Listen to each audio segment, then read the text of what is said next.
Izin Ustadz, saya Aura Kasih. Saya memulai karir dari sekitar umur 19 tahun dan memulai dari nol dengan tentunya dengan proses yang sangat panjang. Dan dalam proses tersebut banyak sekali ujian yang selalu datang, apalagi saya ada di dunia entertainment ya Ustadz. Dan salah satunya adalah saya harus menghadapi perceraian yang mungkin ada sebagian yang tahu di sini pernikahan yang sangat singkat, 1 tahun, sekitar 1 tahun. Kebersamaan saya bersama mantan suami saya. Dan itu bukan keputusan yang mudah, apalagi ketika kita menyadari bahwa saya harus melanjutkan hidup sebagai ibu tunggal. Yang mungkin ada beberapa orang mungkin yang sudah bercerai tetapi masih saling bisa bersama atau mantan suaminya masih menafkahi. Gitu. Tapi kalau saya sebaliknya tidak sama sekali, tetapi saya memaklumi mungkin karena rezeki masing-masing suami atau mantan suami itu berbeda ya, masing-masing beda. Jadi mungkin pas di hidup saya belum bisa seperti itu, tapi saya memaklumi itu.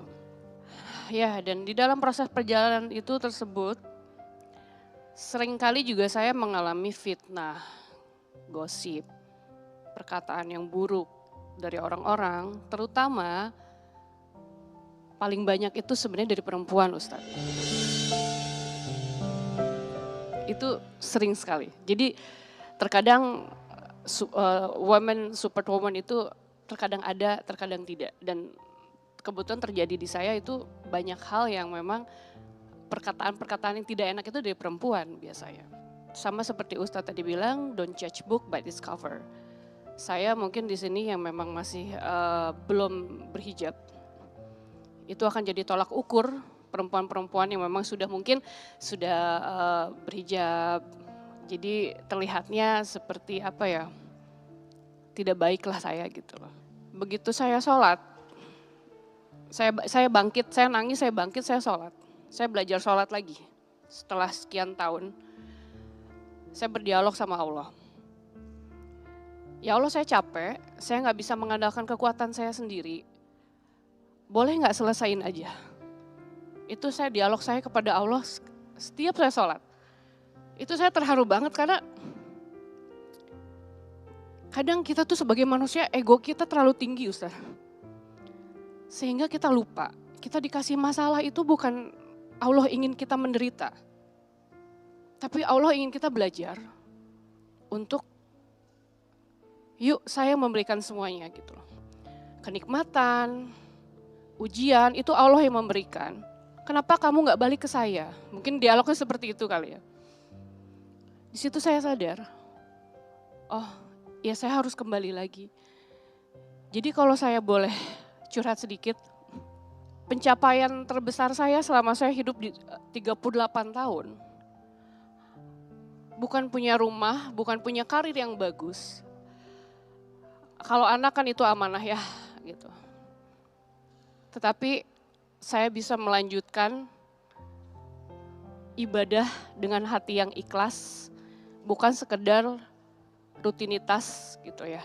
Saya juga bukan orang suci, saya banyak melakukan kesalahan di masa lalu, baik yang mungkin disadari atau tidak, mungkin saya juga banyak dosa ke orang-orang yang mungkin secara sadar dan tidak berkenan.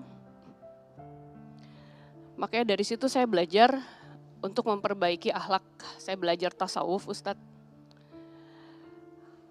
Karena untuk memperbaiki akhlak, setelah itu saya memperbaiki ibadah saya, baru saya berdoa semoga istiqomah. Dan boleh minta doanya ibu-ibu ya. Istiqomah dalam menjalani kebaikan. Pertanyaan saya Pak Ustadz, setelah proses panjang selama ini, saya berpikir bagaimana sebenarnya usaha kita agar kita bisa terus menghadirkan Allah di setiap saat. Bahkan dalam setiap tarikan nafas dan langkah kita. Bagaimana caranya agar hati kita tetap bersih dan sadar akan kehadiran Allah di dalam hidup kita. Karena saya yakin hidayah itu dijemput, bukan ditunggu. Itu aja Pak Ustadz. Terima kasih. Assalamualaikum warahmatullahi wabarakatuh. Waalaikumsalam warahmatullahi wabarakatuh. Baik, kan Teh Aura juga sebagai single mom dianugerahi oleh Allah 1 anak. Tidak mudah melewati ujian hidup menjadi seorang single mom. Mungkin juga ini pesan untuk semua pemirsa di luar sana yang barangkali ada yang juga single mom. Apa nih semangat atau motivasi Teteh untuk semua single mom di luar sana? Itu susah sekali menjalankannya, tapi setelah bisa dilewati, itulah level tertinggi dari memaafkan, yaitu ikhlas. Bunda, ada satu kata mudah diucapkan tapi sulit untuk dihadirkan. Apa itu? Ikhlas. Belajarlah ikhlas dari surat Al-Ikhlas. Namanya surat Al-Ikhlas, tapi di dalamnya tidak ada kata-kata ikhlas. Itulah ikhlas. Maka percayalah bahwa Allah tidak mungkin menempatkanmu di posisi hari ini sebelum engkau melewati semua yang sulit sebelum ini. Betul? Kadang manusia itu harus dibentur agar dia dibentuk. Kadang cara Allah mencintai kita itu,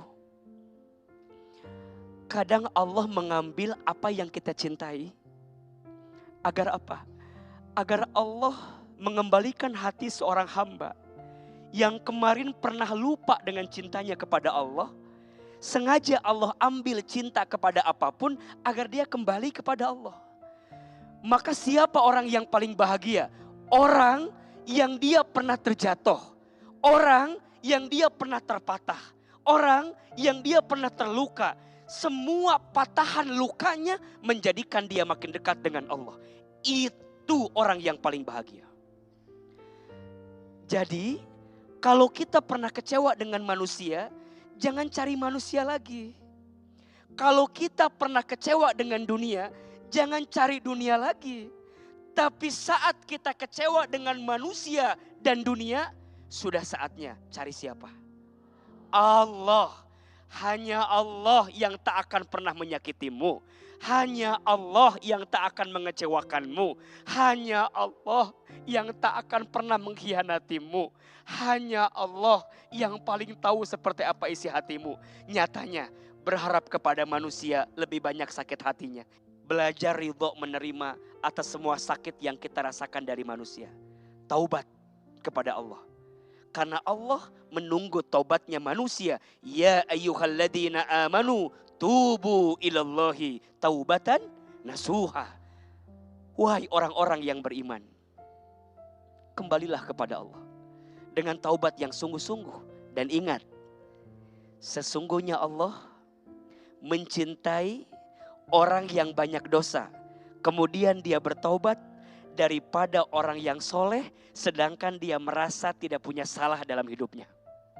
Ada 4 dosa orang yang punya dosa yang tanpa sadar itu dosa. Ada berapa? 4. 1, merasa tidak punya dosa. Dosa tidak? Dosa orang yang punya dosa sibuk dengan dosa orang lain. Ada gak yang begitu? Wah, sibuk membicarakan. Artis ini, apa? Gunanya apa? Bunda, punten ya. Orang yang punya sosmed, baca komenan bunda yang menyakitkan. Dosa tidak? Dia baca, dia sakit hati. Punten. Selama sakit itu masih dia simpan dan bunda belum minta maaf, maka nanti di hari kiamat ada yang namanya muflis. Apa? Muflis. Siapa orang muflis? Orang yang bangkrut. Siapa orang yang bangkrut? Orang yang ketika nanti hari kiamat membawa pahala sholat, membawa pahala puasa, membawa pahala baca Quran. Tapi di belakang dia ada orang yang menyampaikan kepada Allah, ya Allah, terima puasanya, terima sholatnya, terima baca Qurannya. Tapi dia pernah menghina saya, dia pernah menghujat saya, dia pernah nyinyir sama saya, dia pernah julid sama saya. Ya Allah, terima pahala sholatnya, tapi pindahkan kepada saya. 3, orang yang punya dosa, orang yang tidak mau bertobat dari dosa. Betul? Dan yang keempat, orang yang ragu dengan ampunan Allah. Sebanyak apapun dosamu, ampunan Allah lebih luas daripada dosamu. Maka izin ya, jangan mengungkit kesalahan di masa lalu. Semoga ada kebahagiaan setelah badai yang datang dalam kehidupan kita. Insya Allah.